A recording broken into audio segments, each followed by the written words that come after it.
کہ میں نے اہل تشیع علماء سے بڑے علمی دلائل کے ذریعے اس چیز کو ہائی لائٹ کیا. اس کے جواب میں انہوں نے گالیاں نکالی ہیں کہ کیا رسول اللہ صلی اللہ علیہ وآلہ وسلم کا پنجہ بنا کر مولا علی نے اپنے گھر پہ کبھی لگایا تھا؟ مولا حسن و حسین جو ہے وہ سبیل کے اوپر ڈیوٹی کر رہے ہوتے تھے. بتاؤ، آگ پہ ماتم، کوئلوں پر ماتم، زنجیر زنی، چھریاں مارنا.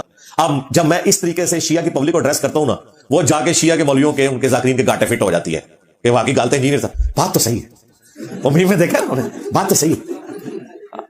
اب بات تو صحیح ہے، جواب کے دے رکھو. پھر میں بھی پہ گیا، میں ادھر آؤ، آج باباؤں کے بابا تیار ہو جاؤ، ابو آ رہے ہیں. السلام علیکم ورحمۃ اللہ وبرکاتہ. جی ناظرین، امید ہے کہ آپ تمام دوست خیریت سے ہوں گے. سب سے پہلے آپ لوگ یہ ویڈیو ملاحظہ کریں، شیعہ فرقے کی حقیقت. جی ناظرین، مکمل ویڈیو آپ لوگ انجینئر محمد علی مرزا کی زبانی سماعت کریں. دیکھیں، میں نے اہل تشیع علماء سے بڑے علمی دلائل کے ذریعے اس چیز کو ہائی لائٹ کیا. اس کے جواب میں انہوں نے گالیاں نکالی ہیں، مجھے ناسبی کہنا شروع کر دیا. تو مجھے تو کوئی پرواہ نہیں ہے. اس کی وجہ یہ ہے کہ جب ان کی پبلک میرے دلائل سنتی ہے تو وہ اپنے علماء کو کہتی ہے کہ یار اس بندے نے جو بھی بات کی وہ کتاب و سنت سے دلائل رکھے ہیں اور منطقی دلائل رکھے ہیں. جو شیعہ کا ترہ امتیاز تھا وہ کیا ہے کہ وہ منطقی آپ کو باتیں کرتے ہیں لاجکس کے اوپر، کتاب و سنت میں نہ بھی لکھی ہوں. اب میں چونکہ سارے فرقوں سے نکل کے مجھے پتا ہے کہ میں نے کس طریقے سے بات کو رکھنا ہے کہ ان کو بات سمجھ آئے. اب میں جب ویسے ہی بات رکھتا ہوں تو وہ جواب میں کہتے ہیں تیری پھوپھی بھی ناسکی سی. اللہ کے بندو، سوال گندم جواب چنا. یعنی وہ ہمیں کہتے ہیں کہ آپ کے سنی بھی تو یہ کر رہے ہیں. بھائی ہمارا کوئی لینا دینا نہیں بھائی کسی کے ساتھ، آپ ہم سے بات کریں.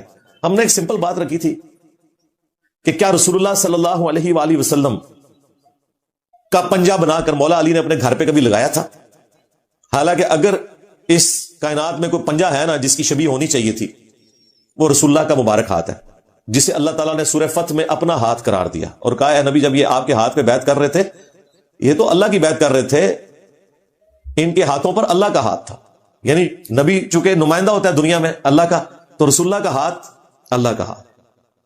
پھر سورۃ الانفال میں اللہ تعالیٰ نے فرمایا وما رمیتا اذ رمیتا ولکن اللہ رما.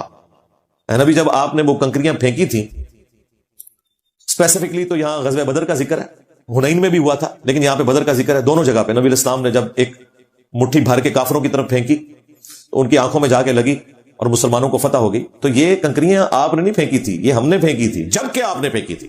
دیکھیں الفاظ. تو نبی علیہ السلام کا ہاتھ تو اللہ کا ہاتھ تھا. مولا علی 5 سال تک کوفے میں رہے، کبھی آپ نے اپنے گھر پہ یا کوفے کی جامع مسجد جو آپ کا ہیڈ آفس تھا اس میں کوئی پنجہ بنوا کے رسول اللہ کا تو نہیں لٹکایا. تو میرے بھائی بعد کے جو پنجے آپ نے بنا لیے ہیں، دین میں خود سے چیزیں داخل کی ہوئی ہیں. یہ میں نے لاجیکل جواب دیا تھا، منطقی جواب. اب اس کا تو جواب کوئی نہیں. مولا حسن و حسین جو ہے وہ سبیل کے اوپر ڈیوٹی کر رہے ہوتے تھے. بتاؤ، بس ختم. تو یہ میں ان کو اس لیے بات کرتا ہوں کہ دماغ کھولوں کہ جو کام سب سے بڑے عاشقان رسول نے نہیں کیا تو اسی سے شاہی کوئی نہیں. جی ویسے کرنی نے دانت توڑ دیے. اللہ کے بندو، جھوٹا واقعہ. انہوں نے کہاں سے دانت توڑ دیے؟ اور جن کے سامنے دانت شہید ہوئے، مولا علی اور سیدہ فاطمہ، جو بخاری مسلم میں آتا ہے. سالم بن سعد السعدی کہتے ہیں اللہ کی قسم میں جانتا ہوں کہ غزوہ احد کے موقع پر حضور کا زخم کس نے بھرا تھا، آپ کی مرہم پٹی کس نے کی تھی. مولا علی علیہ السلام ایک ڈھال کو الٹا کر کے اس میں پانی لے کے آئے. سیدہ فاطمہ اس پانی سے زخم کو دھوتی تھی اور جب وہ خون نہیں رک رہا تھا تو انہوں نے کاٹن کا ایک کپڑا جلا کے اس کی راکھ حضور کے زخم پہ رکھی تو خون رکا. مولا علی نے، سیدہ فاطمہ نے اپنی آنکھوں کے سامنے نبی اسلام کے دانت شہید ہوتے دیکھے، وہ خون دیکھا، اس کی مرہم پٹی کی. مولا علی نے اپنے دانت کیوں نہیں توڑے؟ تم یہ بتانا چاہ رہے ہو کہ ویسے کرنی جو ہے وہ مولا علی سے بڑا عاشق رسول ہے؟ یہی مطلب نکلا نا. اور کیا نکلتا ہے پھر آگے کہانیاں بنائی جی کیلا نازل. اللہ دے بندو، کیلے کا ذکر قرآن میں موجود ہے. کیلا تو پہلے تھا جائے، کسی سائنٹسٹ کو نہ دسنا. شکر ہے گوروں کو اردو نہیں آتی، تمہیں انگریزی نہیں آتی. کیلا نازل ہے ویسے کرنی ہے. پہلے یہ مسئلہ حل کرو. تم نے ویسے کرنی کا مرتبہ حضرت علی سے فاطمہ سے بڑھا دیا. یہ جھوٹا واقعہ، جعلی واقعہ. اس کے اوپر پورا ماتم کھڑا کیا ہوا. آگ پہ ماتم، کوئلوں پر ماتم، زنجیر زنی، چھریاں مارنا، یہ ساری کی ساری بدعات انہوں نے ویسے کرنی سے لی ہے کہ بھی محبت میں آپ دانت بھی توڑ سکتے ہیں، ویسے کرنی نے توڑے تھے، ہم چھریاں بھی مار سکتے ہیں. جس بنیاد پہ آپ نے یہ سارا معاملہ کھڑا کیا ہے وہ بنیاد ہی جعلی ہے. اور وہ اتنی گستاخانہ ہے کہ آپ مولا علی کو یہ تانا دے رہے ہو کہ بھائی دیکھو ویس تو چوتھے ملے انہیں دند پن لینے، تسی کو نہیں پننے، تسی ویک کے بھی اللہ دے بندے ہو دند نہیں پننے اپنے. اب جب میں اس طریقے سے شیعہ کی پبلک کو ایڈریس کرتا ہوں نا، وہ جا کے شیعہ کے مولویوں کے ان کے ذاکرین کے گاٹے فٹ ہو جاتی ہے کہ واقعی غلط انجینئر تھا، بات تو صحیح ہے، وہ میں دیکھا نا انہیں، بات تو صحیح ہے، اب بات تو صحیح ہے، جواب کے دے رکھو۔ اگر وہ کہتے ہیں کہ حضرت ویسے کرنی نے کام ٹھیک کیا تھا تو لوگ کہتے ہیں پھر مولا علی نے کیوں نہیں کیتا؟ عشق تے پھر ایسی کہ مولا علی بھی پندے دان، تو کیا ویسے کرنی زیادہ عشق رسول تھے؟ اب یہ بھی نہیں کہہ سکتے، جائیں کدھر؟ بات ہی چلی ہے۔ پھر کہتے ہیں انجینئر صاحب کی بات ٹھیک ہے، تو دیکھ لو انجینئر صاحب جتنے پہ آ جاتے تھے نا، تو پھر ادھر اینڈ رزلٹ یہ نکلتا ہے گالی گلوچ، کوئی علمی دلیل نہیں، کہانیاں۔ اللہ کا شکر ہے جو قرآن کے دعوے دار تھے انہیں میں نے قرآن کے دلائل کے ذریعے بات کیا، جو سنت کے دعوے دار تھے ان کو میں نے احادیث کے ذریعے اللہ کے فضل سے پچھاڑا، اور جو لوگ صرف لاجکس کے اوپر، منطق کے اوپر ادھر ادھر سے مثالیں، الزامی جواب، اینج ہوتا ہے اینج کیوں نہیں ہو گیا، انہوں نے پھر میں اینج اونج کر کے بھی لمحہ پا لیا، دیکھ لو اینج اونج ہے نا۔ بریلویوں نے تماشا لگایا تھا، دیکھو جی 2 گھر ہیں، 12 ربیع الاول کا دن ہے، ایک گھر میں جھنڈیاں لگی ہوئی ہیں اور ایک میں کچھ بھی نہیں ہو رہا، بتاؤ عاشق رسول کون ہے؟ اچھا ایک عام آدمی کہتا ہے یار واقعی بات تو ٹھیک ہے، ایک گھر سے ڈیک چل رہا ہے، نعتوں کی آواز آ رہی ہے، جھنڈیاں لگی ہیں، عاشق رسول تو وہی ہے۔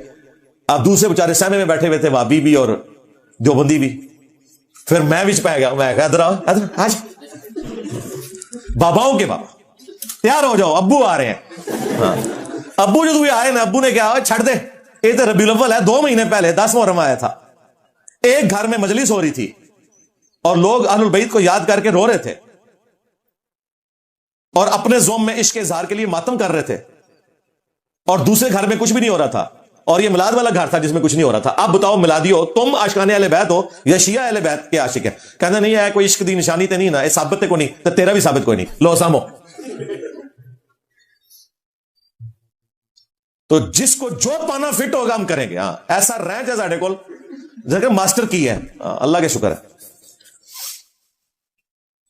10 محرم کے دن کالے کپڑے پہننا کیسا ہے؟ افسوس کی نیت سے نہیں، افسوس کی نیت سے نہ پہنے، ویسے آپ پہنے۔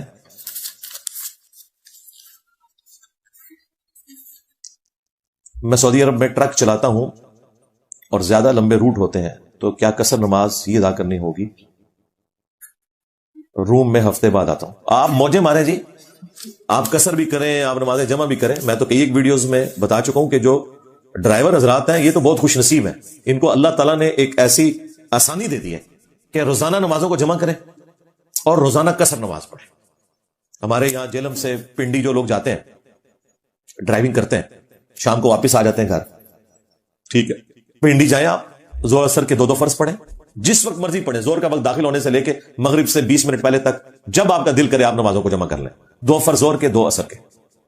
اور راستے میں واپس پہنچتے ہوئے اگر مغرب ہو جاتی ہے اور جیلم کی آپ حدود میں داخل نہیں ہوئے تو راستے میں ہی گاڑی روک کے 3 مغرب کے فرض پڑھیں، 2 عشاء کے پڑھیں، وتر پڑھیں تو اچھی بات ہے، اگر نہیں پڑھنا چاہتے آپ کی اپنی مرضی، اور روزانہ ایسے کریں، چونکہ آپ ایک ہفتے بعد واپس آتے ہیں، 19 دن کے اندر اندر اگر آپ واپس اپنے کمرے میں آ رہے ہیں اور کسی دوسرے شہر میں آپ گئے ہیں تو آپ کی قصر ہی ہوگی، اور ڈرائیور کی تو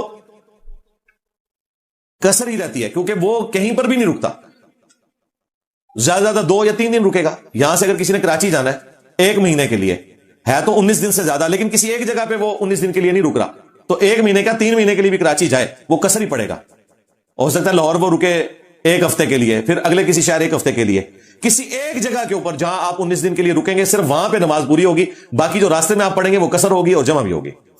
موجہ مارو، کیا فرض نماز کے لیے اقامت کہنا ضروری ہے اگر اکیلے نماز پڑھیں؟ ضروری تو نہیں لیکن افضل ہے، سنت عمل ہے۔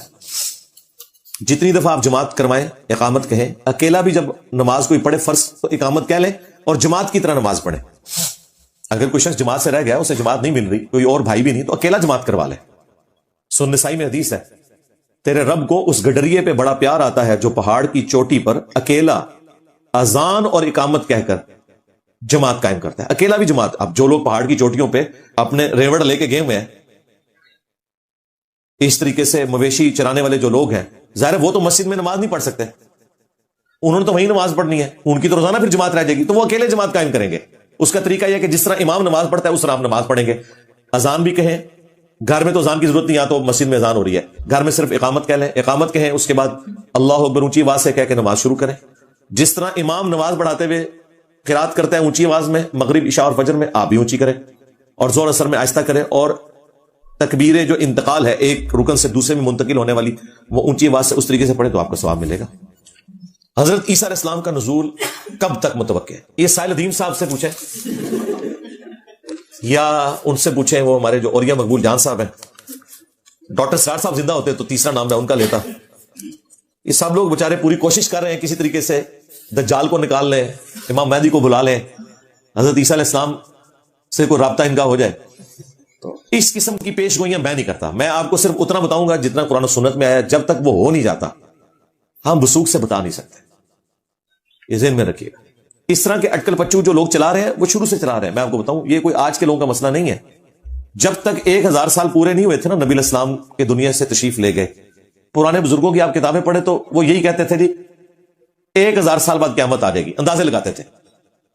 آج 1000 کے اوپر بھی 445 سال گزر چکے ہیں. پتہ نہیں ابھی کتنا عرصہ باقی ہے. اس قسم کی تباہ آزمائی کرنا، خود سے رزلٹ نکالنا، کوئی ڈیٹس بتانا. اعلیٰ حضرت نے بھی امام مہدی